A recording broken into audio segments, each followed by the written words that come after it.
I'm Matt Stache, and due to the overwhelming response to my last video promoting the shows of my new band, the Living Room Bandits, I thought I'd do another video to promote our next upcoming show, which is going to be this Thursday, March 22nd at Food Truck Thursday. Now, Food Truck Thursday is on West Tharp Street next to the Burger King, right across the street from the Lake Ella Publix. Okay, all of the food trucks in town gather up and we have a band that plays, and this week it's going to be the Living Room Bandits.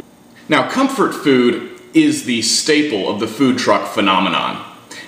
And it's a result of people's desire to find comfort in these trying times with the wars and the bad economy and all that. Joblessness. I'd like to teach you something about economics today.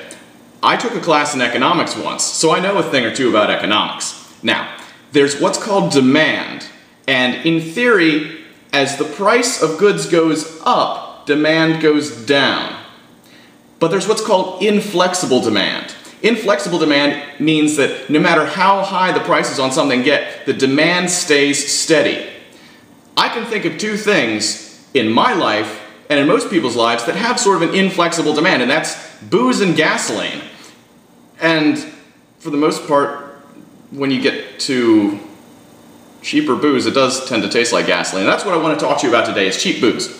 What is the best tasting cheap booze? I like gin, so I'm going to taste test right in front of you 3 cheap gins. The first one is Skoal. It's about 11 or 12 bucks for a handle. I'll let you think about that.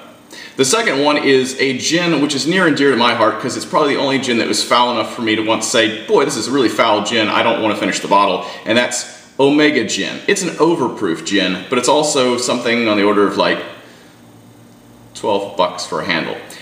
And then there's Gordon's Gin, which was actually rated by Esquire magazine as being the best tasting gin in the cheap booze category. I'm going to taste test all 3 of these and see if Esquire was actually correct, or whether or not perhaps Skoal, which is cheaper than Gordon's, which is about 16 bucks for a handle, is better tasting than, or Omega for that matter. So, pardon me. And voila, the magic of video. 3 shots. I've got Skoal here, Omega here, and Gordon's here. They've all been chilling in the freezer for a little while because I like my booze nice and cold. So here we go, let's see. And hopefully one of these won't taste quite so much like gasoline.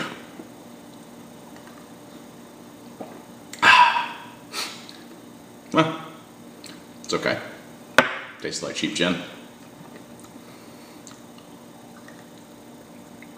Oh!